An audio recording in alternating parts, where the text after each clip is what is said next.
There's just so much. You're listening to a Mamma Mia podcast. Mamma Mia acknowledges the traditional owners of land and waters that this podcast is recorded on. This episode contains discussions of family and domestic violence. Listener discretion is advised. It's Father's Day 2005, and Robert Farquharson is driving his three sons, Jay, Tyler and Bayley, home to their mother's house. They'd spent the day together, with their mum, Cindy Gambino, helping the boys put together a Father's Day gift for Robert. It was a framed photo of his three sons, aged 10, 7 and 2. As a treat, Robert took the boys to Kmart, where he bought them toys, and then to KFC for dinner in Geelong. Afterwards, they set off along the Princes Highway, on their way to Winchelsea. It was on this route that the unthinkable happened. The white VN Commodore Robert was driving veered across the highway, crashing through a fence and then beginning to sink into a farm dam. Their mother, Cindy, would call it the blackest ever night. It is a case that has imprinted itself on the memory of Victorians. But perhaps, author Chris Brook asks, all is not as it seems.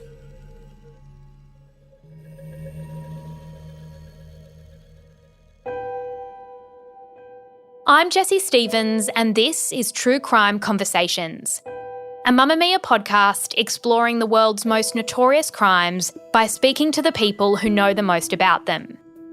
In today's episode, I'm speaking with Chris Brook, the author of Road to Damnation, a book which re-examines the evidence used to convict Robert Farquharson of his son's murders.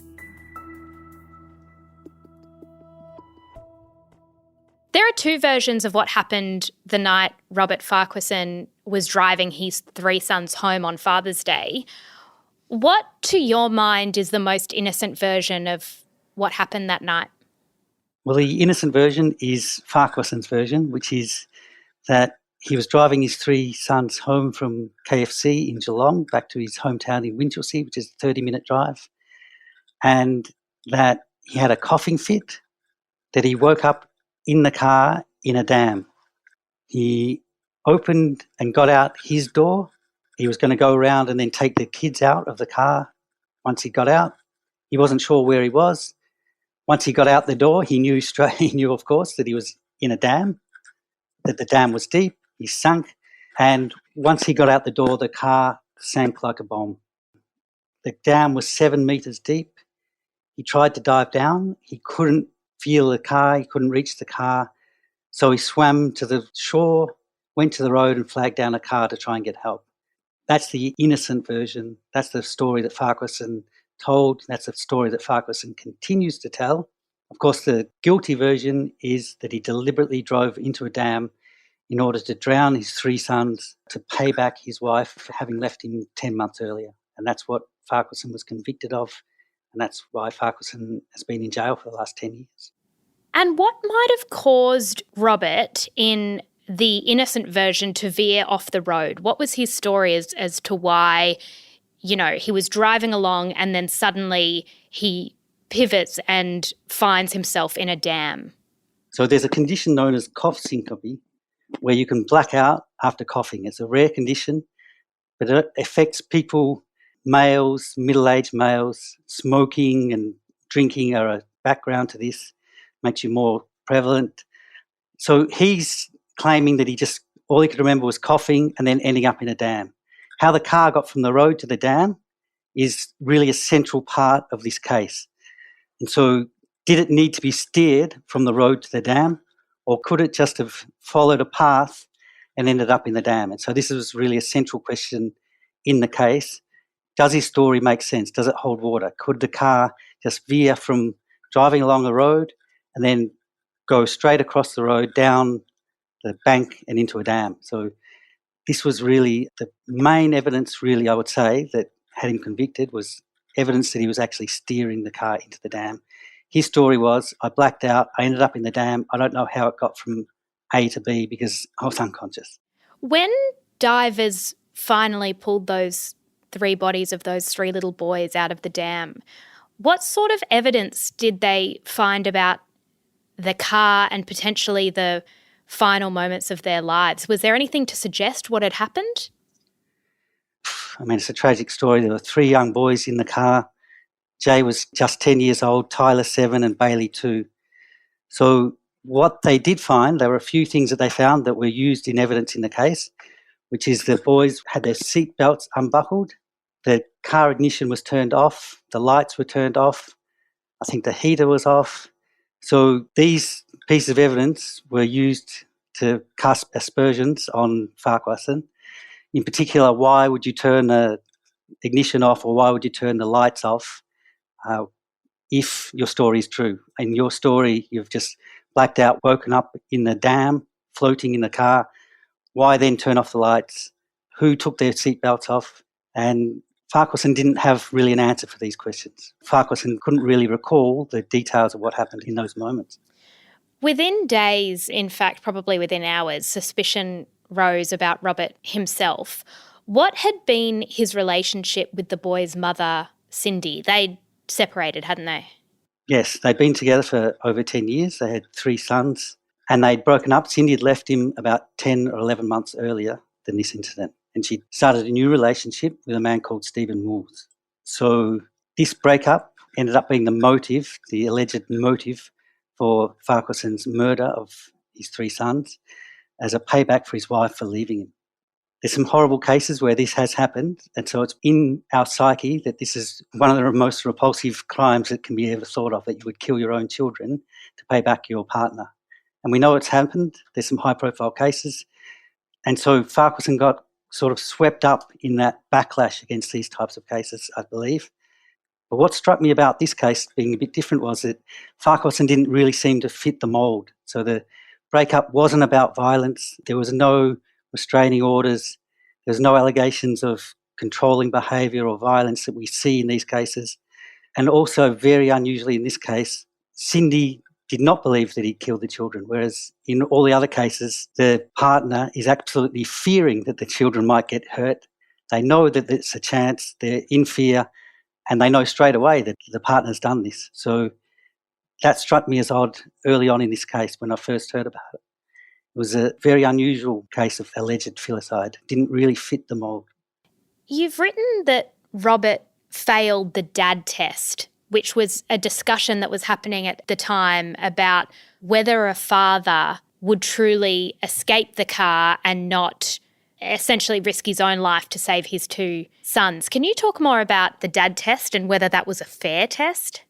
This is a natural reaction that you have, isn't it? How could he leave that scene after the car sank down? He claims he's tried to dive down, and when he couldn't do anything, he's swam for shore to try and get help. That's his story. Now, a lot of people had a terrible reaction to this. Why would he leave the scene? Why wouldn't he just go down with the boys? Why did he get out of the car in the first place? I mean, that's a natural reaction that people have. Like, everyone's protective of their kids. But when you look at the facts of the case, this was a 7-metre dam. It wasn't a 2-metre dam. A normal dam would be 2 or 3 metres. The front of the car would sink down to the bottom and, you could grab onto the car, but this was 7 metres. Not many people I know can swim down 7 metres. So once the car had sunk, Farquharson was hopeless. So whether he'd gone in deliberately or whether it was truly an accident, like he said, he had no chance of getting these boys out of the car. Now, help did arrive. A whole bunch of experienced swimmers tried to go and reach the car. They dived into the freezing water. It was pitch black. They dived in over and over again, and this includes Cindy Gambino's new partner, Stephen Moores. He waded in again and again trying to look for the boys. But none of these people could find the car. They couldn't reach down to the car because it was just far too deep. So Farquharson claims he then swam to shore and tried to hail down a car for help. So that's his story. And a lot of people really found that a hard story to swallow. You did some research into how long it takes a car to sink, because I don't think the average person would have any idea. You might imagine that it floats for a while and that there would have been an opportunity to open windows or whatever it is. How long does it take for a car like that to sink? So if you don't open the door, it will take about between 30 seconds and 2 minutes. So you haven't got much time. And your only chance of getting out is through a window while it's still floating. So you have to act really fast. There's a Canadian academic called Gordon Gersbrecht who's the only one who's really studied this systematically, and he sunk about 100 cars and he timed them and he tried to work out how do you get out of a car. It's surprisingly common for people to drown in their cars. Once you go into a body of water, if you're stuck in the car, it's extremely difficult to get out. And we see cases in Australia about once a year. You'll see a case drowning in the car, getting stuck in the car goes into a lake, car goes into the sea. It's extremely difficult to get out once the car sinks. So you've got 30 seconds to go out a window. Most people don't know this. Most people will just try and open the door. Once you open the door, the car sinks like a stone, very, very fast. You may not even get out yourself because the door can slam shut on you. But if you go out the door, then that's it. The car's gone. So this is one of the things about the Farquharson story where it doesn't seem a very believable story that he would get out and the kids could go down. But when you actually look at the research that's been done and the study that Gersbrecht did showing exactly what happens when cars go in the water, and when you look at the history of people drowning in their cars, then it's actually a plausible story. When his ex-wife Cindy was told what had happened, you said that she was convinced that it really was an accident. How about her new partner, Steve? What did he think? He was suspicious from the start. He's on record as saying that there's no way you would leave your children at the scene, that if it was him, he would have gone down with the car if there was no way of getting them out. He would have put them all together and either drowned or died himself or got them out. He allegedly even said to the police early on, "I smell a rat here." And the first officers on the scene were also suspicious about Robert's story, but sort of also his manner and the way he explained what had happened. What about Robert was making people suspicious, do you think? The police took him for an interview. They thought he was lying. This is not uncommon for police to make assessments of whether people are lying or not. In fact, it's very, very difficult to judge if someone's lying. I mean, this person had just lost his 3 sons. I don't know how you're supposed to act when you lose your 3 sons in this way if it really was a horrible accident. So there were a few other things that Farquharson did that were strange, like he apparently asked for some cigarettes. There were different stories about how he was acting after when he went back to the scene. There were stories that he was crying and that he was upset. There were other stories that he was standing around with his arms crossed. So it's hard to get a full gauge. What we do know is that he was quite hysterical. When he first got help, when he first flagged down a car, he was hysterical. He wasn't making any sense. And I think it's very clear that he was in shock at that point. There's a strong amount of evidence. Cindy says he was hysterical when he arrived at her house. So I think it's quite clear that Farquharson went into shock and was acting in a way that is consistent with being in shock. He was in a highly stressful situation. His mind was basically shut down, and it's very difficult to think when you're in those highly stressful situations and you go into shock. I wanted to circle back to the coughing and him allegedly passing out, which is obviously central to the case. Is that really possible, that you can have a coughing fit behind the wheel of a car and pass out? How probable would that be for Robert? It's not common, but it does happen. There are cases on record. And in fact, in the UK, it's within their driving laws. So if a person has an episode of cough syncope, then they're banned from driving for the next 6 months. So they're supposed to go and tell their doctor. If their doctor diagnoses cough syncope, that they've had an episode of coughing and then blacking out, then they're not allowed to drive. So it is a recognised condition that is a dangerous thing to have when you're driving. And did Robert have any pre-existing conditions that would have led to this happening? Was he someone who had struggled with coughing in the past? He definitely had a serious cough. Most years in the winter he would have a cough, and it was a stronger cough than what an average person would have. He also was diagnosed, he'd been to the doctor in the preceding weeks. So in the couple of weeks leading up to the incident, he'd been to the doctor with a respiratory tract infection. So we know he had that. So he had some problem with his respiration, and apparently this can precondition you for cough syncope. So this is well known that this can predispose you to cough syncope, even though cough syncope remains very rare. There's also the claim that in the weeks or months prior, he told a friend, I'll take away the most important thing that means to her. And that was in reference to his ex-partner. That was obviously brought up in a courtroom. What did you make of that statement? Well, if that's exactly what he said, then it would be probably the most damning evidence in the case. I think all of the other evidence that I've looked at falls apart. The forensic evidence about Coffs-Ingeby, the evidence around steering the car, I think that was both clearly junk science. If the statement about taking away the most important thing to you was exactly what Farquharson said, then it could be interpreted as evidence for murder for sure. The question is, how reliable was that statement? This was a statement made about a conversation that was had out the front of a fish and chip shop a few months prior to the events. It was made by a friend of Farquharson called Greg King. And so Greg King really was a star witness in the case. But Greg King's story kept changing. And so this raises a lot of concerns about how reliable his statements actually were. So one thing we know about memory for conversation is that we do not remember particular phrases or words. What we remember is gists of memories. So what we know about Greg King's statement is we can't really rely on Farquharson said and then verbatim quote from Greg King. What we can rely on from Greg King is his gist of the story, which is King believes that Farquharson was talking about paying back Sydney. But this talk about statements by Greg King, he changed his statements 3 times and they became more and more strong and they became more and more damning to Farquharson as they evolved. So once you start changing statements, you've got to have a question about how reliable. Now, Farquharson also remembered the conversation and his version of what they were talking about was a bit different. So he says, I was talking about actually getting my life together, and Farquharson is on record and was saying that he doesn't like Stephen Mills, the new partner of Cindy Gambino. So what Farquharson said was, I was saying some angry things in that conversation, but they were about Stephen Mills. I was saying she's made a mistake. She shouldn't be with this Stephen Mills. He's a dickhead. And I'm going to improve my life and I'm going to show her that I've improved and she made a mistake to go off with that dickhead when she could have stuck with me.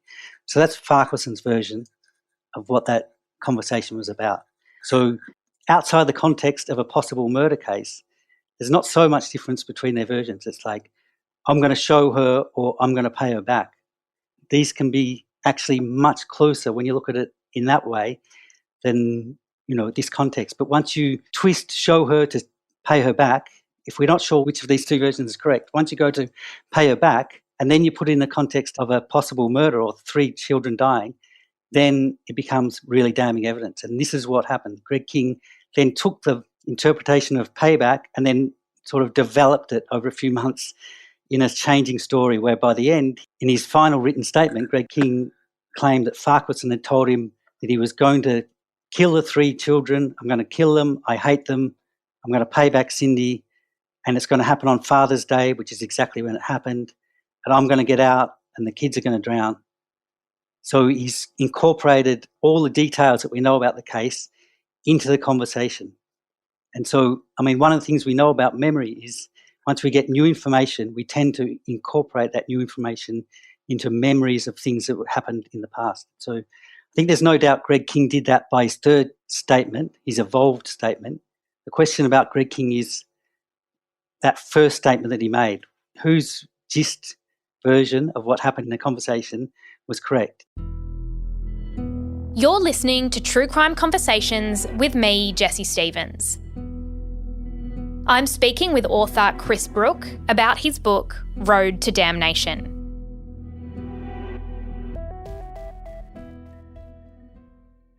What other witnesses were called during the trial and what did they say? Had anyone seen him that night or sort of in the hours leading up to him getting in the car with the boys? So leading up, he'd been to KFC in Geelong. He then went and visited his sister. She was working at Kmart in Geelong. He took the 3 boys into Kmart to see his sister. He bought them each a present. She said he was just normal.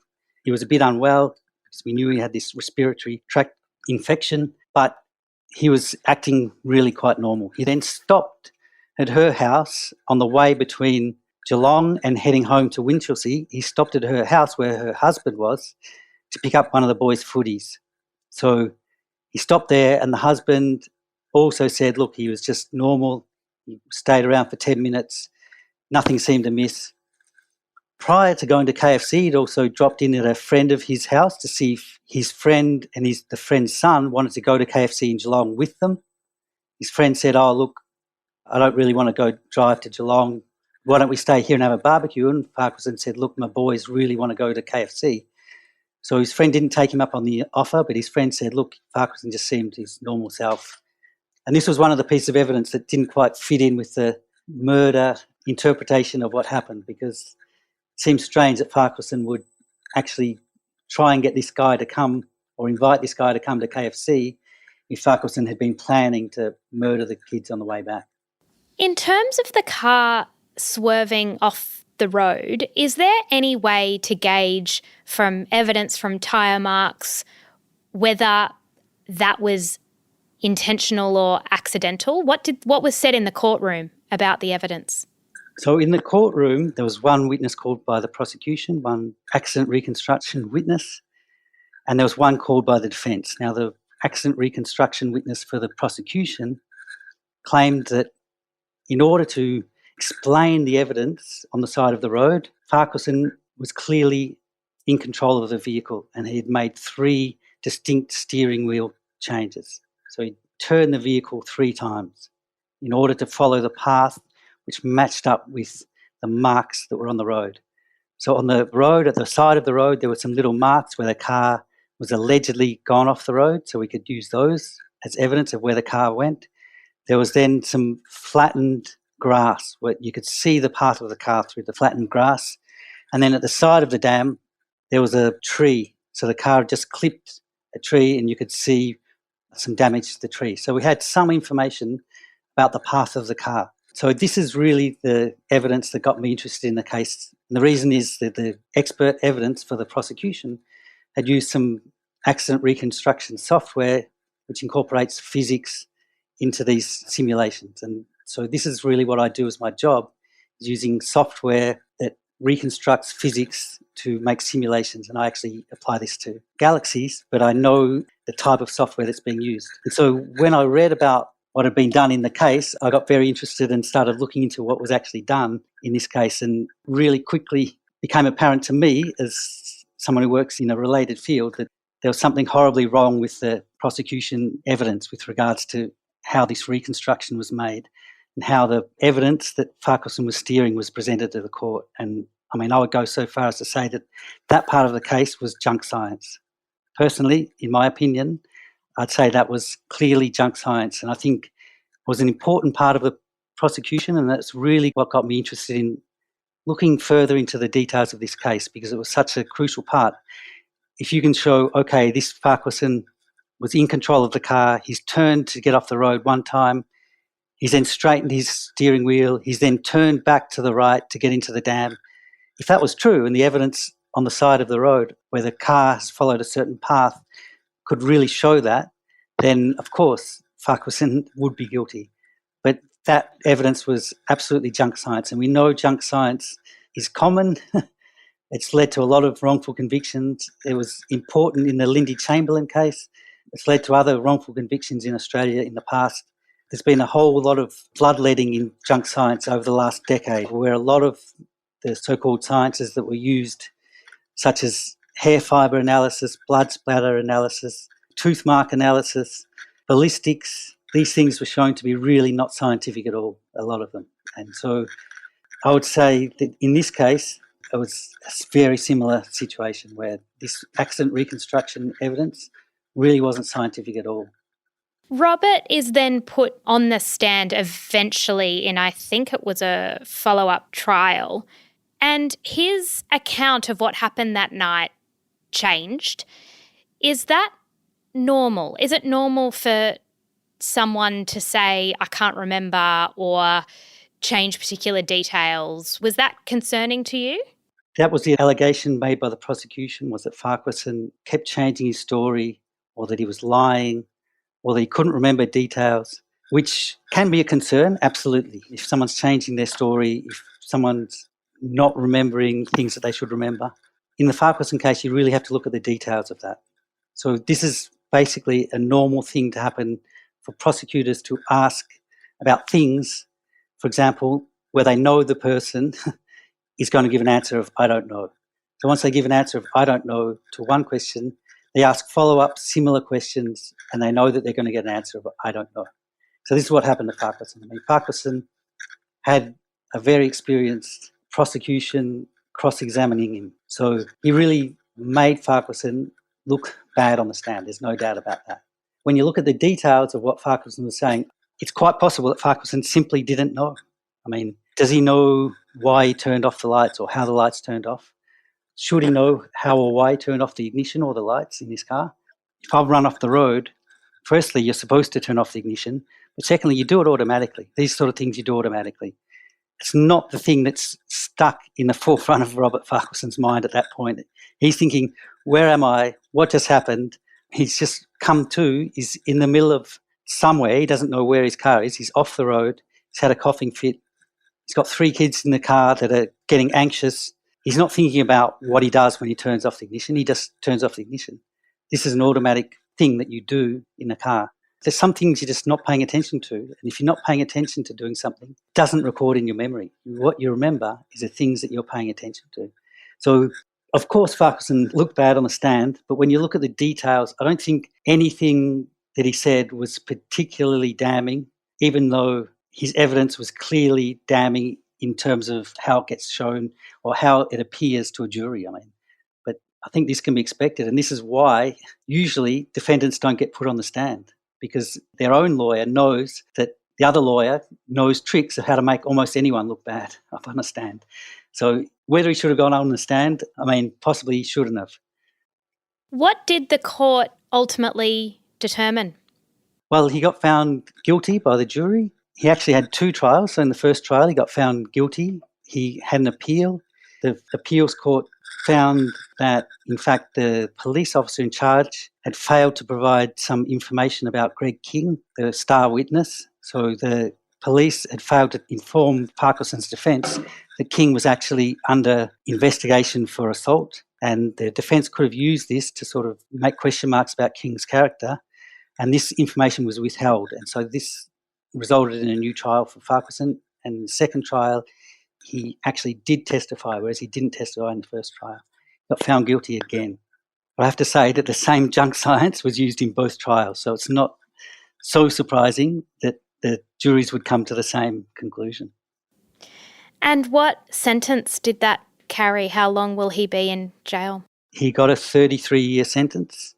He's been in jail now for over 10 years, and he's in maximum security because he can't really be put in with a normal prison population because killing children is not looked upon well, even in prison. So he's been in maximum security for over a decade. And what do you think? Because you've spoken to him, you've done an enormous amount of research, you've spoken to people who worked very, very closely on the case, you've obviously unpacked all the evidence. Do you think there is enough evidence to find him guilty beyond a reasonable doubt? No, I don't. I think once I looked in detail at each part of the prosecution case, most of it just fell apart in the detail. So, I mean, Farquharson told a really quite incredible and unbelievable story, and it's understandable that people would question that story. But when you look at the fine details, each part of his story had to be backed up by fine details. If he says he's coughed and then blacked out, okay, is that even possible? Would it apply to a person Farquharson's age? How is it diagnosed? I mean, to come up with that story just seems unbelievable. When you look at the actual details of the story, it fits in. His details are correct. When you look at the details of a car going into a body of water and sinking, and one person opening the door and getting out and everyone else sinking like a bomb, most people don't know this. How did Farquharson know this and get the details correct? He has an unbelievable story, and yet everything seems to hold together. And I think that's extremely hard to explain unless he's actually telling the truth.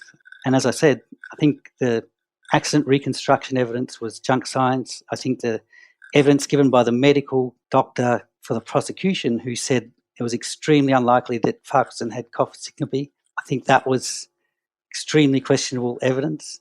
I think the only doctor who actually tested Farquharson, who examined Farquharson, he said Farquharson had classical cough syncope. I also contacted a New York specialist, a world-leading expert in cough syncope, and he said, look, Farquharson fits into the type of person that can have cough syncope, and it's a very real possibility that he had it. He had a respiratory tract infection. This can predispose you to it. He was middle-aged. He had a barrel chest. He said, this is classical, what you see in people with cough syncope. So I think that other scientific evidence around cough syncope, I think that was basically junk science presented by the prosecution. And so once that falls away, there's really not much evidence left. The thing that really I found interesting in the case is that the prosecution put together what's a circumstantial case. So what we often think about in a circumstantial case is that it's like a jigsaw puzzle, and we can get the different pieces of the jigsaw puzzle and the different pieces of evidence, and we can start forming a picture, and the picture starts appearing before our eyes. But the prosecution never really did that in this case. They just put different parts of the evidence that seemed not really to fit together, so they couldn't tell a consistent story of how this murder happened. Did he plan it? Why did he have a black outfit 2 weeks earlier? Did he do it on the spur of the moment? That wouldn't make sense in there to fit in with the rest of their evidence. So they never said one way or the other exactly the sequence of events that happened, because when you try to put it together, it doesn't really fit together. So what they did instead is they said that this is a circumstantial case and that it's like a cable, and all the strands of the cable and they all pull together in the same direction. So no picture emerges. You've got everything pulling together. But what concerned me was that there was some evidence that was pulling in other ways. When you look at that evidence really closely, it's actually pulling in different directions. But the police were able to manipulate that evidence and make it pull in the same direction as all the other evidence, when in fact it was often, sometimes, pulling in different directions. And so this left me hugely concerned, basically. And so for me, I think there's absolutely reasonable doubt in this case. Highly concerning, of course. I mean, it's a tragic case. There's 3 young boys. There's a father who's in jail. It's either a really horrible, one of the worst crimes in Victoria's history, or we've got an innocent man who's lost his 3 sons and the community's turned on him and put him in jail. So, I mean, these are 2 extreme choices that it's hard to bridge those. Chris Brook is a theoretical astrophysicist with degrees in law and science from the University of Melbourne and astrophysics from Swinburne. His book, Road to Damnation, takes a fresh look at the evidence used to convict Robert Farquharson through the eyes of a scientist. You can find a link to his book in the show notes. True Crime Conversations is a Mamamia podcast hosted by me, Jessie Stevens. Sound design is by Ian Camilleri, and our producer is Gia Moylan. If you want more true crime or want to connect with other true crime fans, then please join our True Crime Conversations Facebook group. And if you've been enjoying our recent episodes, then let us know. Leave us a review on your favourite podcast app. And you can hear more from me on Mamamia Out Loud 3 times a week, or our new podcast, Cancelled, which drops every Tuesday.